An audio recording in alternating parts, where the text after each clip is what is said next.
Target मिला था उसका इस्तेमाल इसी तरह जगह जगह टारगेट करने के लिए किया जा रहा था, जिसमें 26 जनवरी को लाल किले को टारगेट करने की प्लानिंग थी।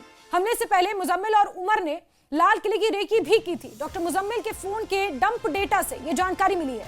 दिवाली पर भी भीड़भाड़ वाली जगह पर हमले की प्लानिंग थी और जैसा कि इसे एक पैनिक अटैक कहा जा रहा है, पैनिक अटैक आतंकवादियों की तरफ से, इन डॉक्टर्स की तरफ से, क्योंकि उससे पहले ही भांडाफोड़ हो गया। लगभग 3000 किलो अमोनियम नाइट्रेट बरामद कर लिया गया। जम्मू कश्मीर की पुलिस ने सतर्कता बरतते हुए हरियाणा पुलिस की मदद ली, सहारनपुर से जो जानकारियां हासिल की और उसके बाद अब ये खुलासे हो रहे हैं जो डॉक्टर मुजम्मिल से पूछताछ में पता चला है कि कई जगह कई प्रमुख तिथियों पर देश को दहलाने की साजिश थी। अमित तिवारी हमारे सहयोगी फोन लाइन पर मौजूद हैं। अमित, बहुत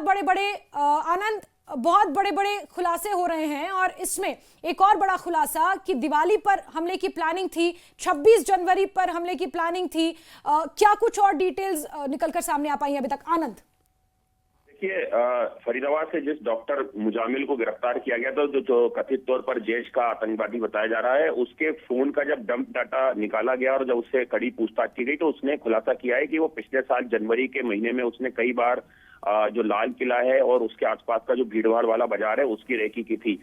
जानकारी ये भी मिल रही है कि उस दौरान उसके साथ उमर भी रेकी में एक बार शामिल था। इसके अलावा जो 26 जनवरी का कार्यक्रम होता है उसको टारगेट करने का एक बड़ा प्लान जो था वो ये तमाम जैश के आतंकवादी बना रहे थे, लेकिन उस दौरान वो उसमें सफल नहीं हो पाए।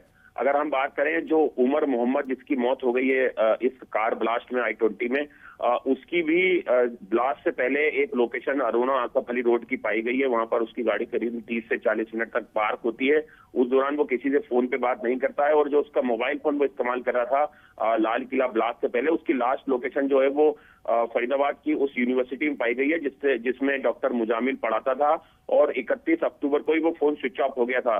तो ऐसे में जांच एजेंसी इस बात का पता लगा रही कि क्या उमर मोहम्मद के पास कोई दूसरा हैंडसेट था, कोई दूसरा इलेक्ट्रॉनिक उपकरण था, क्योंकि सीसीटीवी में कहीं भी कोई मोबाइल फोन का इस्तेमाल करता नजर नहीं आ रहा है।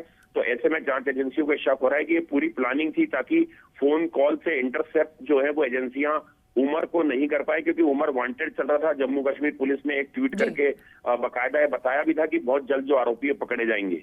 बिल्कुल आनंद, इस बीच ये भी कहा जा रहा है कि आतंकवादियों ने, इन डॉक्टरों ने मिलकर पैनिक में आकर इस अटैक को अंजाम दिया, बल्कि योजना कुछ और थी, क्योंकि 3000 के आसपास 3000 किलो के आसपास अमोनियम नाइट्रेट का मिलना किसी एक जगह पर तो इस्तेमाल इसे नहीं कर सकते थे। कई और ऐसे स्थान थे जहां पर इसका इस्तेमाल किया जाना था, लेकिन पकड़े गए इस वजह से जल्दबाजी में इस तरह से यह अटैक कर दिया गया।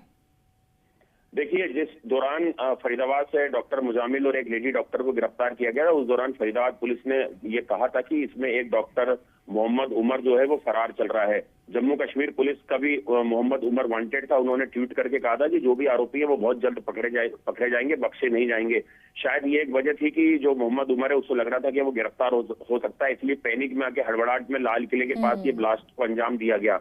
लेकिन दूसरी थ्योरी ये है कि एक फिजाइन हमला भी हो सकता है, क्योंकि 3 घंटे तक लाल किले की पार्किंग के पास अगर कोई गाड़ी खड़ी I-20 जिसमें विस्फोटक है हाई इंटेंसिटी का, तो उसके क्या मायने हैं। और जो गाड़ी चलाने वाला शख्स है वो खुद मारा गया है इस ब्लास्ट में। ठीक है आनंद, बहुत सारी थ्योरीज आपने सही कहा कि इस पे इमर्ज हो रही हैं और दोबारा जुड़ेंगे आनंद से, हम जानकारियां लेंगे। लेकिन आपको ये बता दें कि 26 जनवरी को टारगेट करने की प्लानिंग थी और हमले से पहले मुजम्मिल और उमर ने लाल किले की रेकी भी की थी। और अब जांच जैसे जैसे आगे बढ़ेगी, पूछताछ जैसे जैसे इन हिरासत में लिए गए सो कॉल्ड डॉक्टर से होगी, उसके बाद कई और खुलासे होने की उम्मीद जताई जा रही है।